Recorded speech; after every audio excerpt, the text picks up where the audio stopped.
I have the opportunity to go to Yemen now. The only thing stopping me is this abnormal fear of poverty when I return. Leaving for years to come back to being broke is terrifying.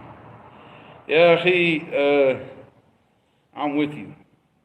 There's nothing more because I've had to go through so many issues of like times when I just like lost everything.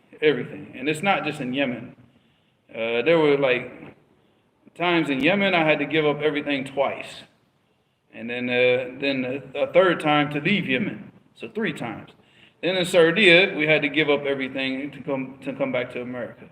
Then in America, to come out to Fresno, we ended up losing everything that we had in Jacksonville. So we've lost everything as a family at least 4 times. And we've had to start again with nothing. It's not easy, but Allah subhanahu wa ta'ala never left us in all those times. Even in Yemen, to go to Yemen and to live in Yemen, it was difficult. And I hate being broke. I hate it, akhi. I hate it. I mean, and when I was in Yemen, I was so poor that I was just like, I would sit there and say, man, I'm gonna have to start robbing people, akhi, if I don't start getting some because you start getting so broke that your mindset before Islam it starts to come back, and you have to keep it in check, and then you have to sit there and say, well, are you ready? Are you willing to is that what you're willing to compromise to that point? Or is it like, I would rather just die broke, die and starve to death than to go back to that jahiliyyah? So and these were decisions that had to be made, because I mean the situation was difficult. When I got married to my son's mother over here, I had $50, akhi. I couldn't even afford to pay the mahar. But the brother, he had come from the Emirates, and he was like, you are going to get married to her today. I'm like, akhi, I got no money today. He said, I'm going to take care of it. You pay me back. You just pay it back. So he took care of everything for the marriage. And I had to sit there for the next, I don't know, year or so paying the money back. But at that time, I had no money, nothing. $50 to my name at that time when I got married. And then I went out and some brothers invited me out for pizza because they wanted to, and I told them, I said, I ain't got no money. I ended up having to pay for all the pizza. There goes the $50. You understand? So that was gone even. So I had nothing, actually, nothing. But I mean, alhamdulillah, Allah never left us a day in our lives where we we were hungry, but we never starved. We went through some times, especially in the war, where we just had to eat zucchini and rice every single day for like a month, and I hate zucchini to this day because of that. But there would be times that we'd be sitting there just eating rice and zucchini, and okra, rice and zucchini and okra. And you know what? Look, man, I'm from the South, and I don't mind okra, but it's like when you're just eating that every day and the rice is all slimy and all this, it's just, but this is all you got, because we got to spend like 100 riyals, go out to the man with the vegetables, you give them 100 riyals and they just give you a bag of vegetables for this 100, that's all we could afford. What did you do for work in Yemen? There's a war going on, there's no work. So how did you get income? You don't. Sit there and suffer. There's no way to get income unless you got family supporting you, which I did not have. My mother's poor. My mother's situation is, difficult. My mother, she could never, she couldn't send money. So unless it's like an absolute emergency, maybe my sister would send money.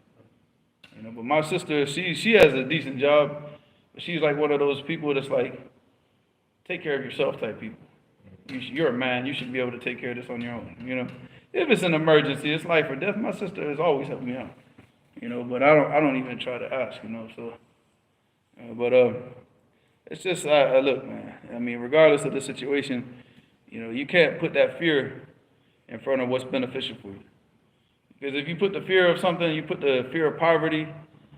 So, okay, you might stay in America and you might not be impoverished. You might live a good life.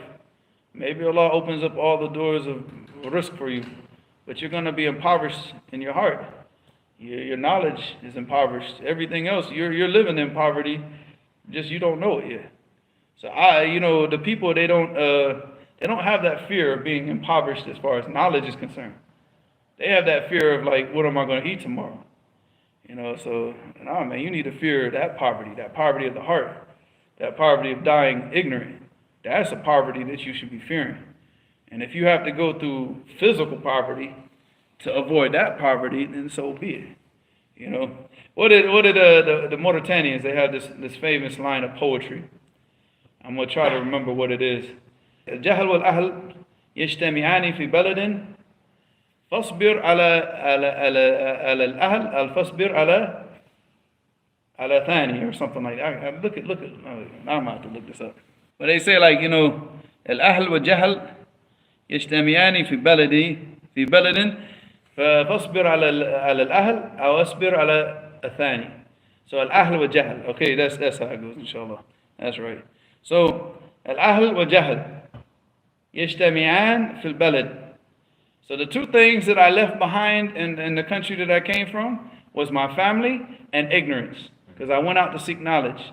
So I left my family and I left ignorance, because now I'm seeking knowledge. He said, فَاصْبِرْ عَلَى الْأَوَّلِ. Be patient being away from your family, because if you can't be patient being away from your family, then what? أَوْ فَاصْبِرْ عَلَى ثَانِي. Or then you're going to have to be patient just being ignorant for the rest of your life.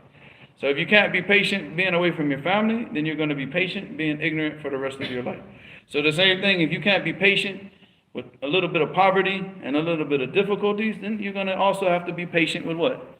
Being ignorant for the rest of your life, Or just like getting knowledge in little small, like little spoonfuls, little Gerber spoons, not even like a big spoon, like the little baby spoon.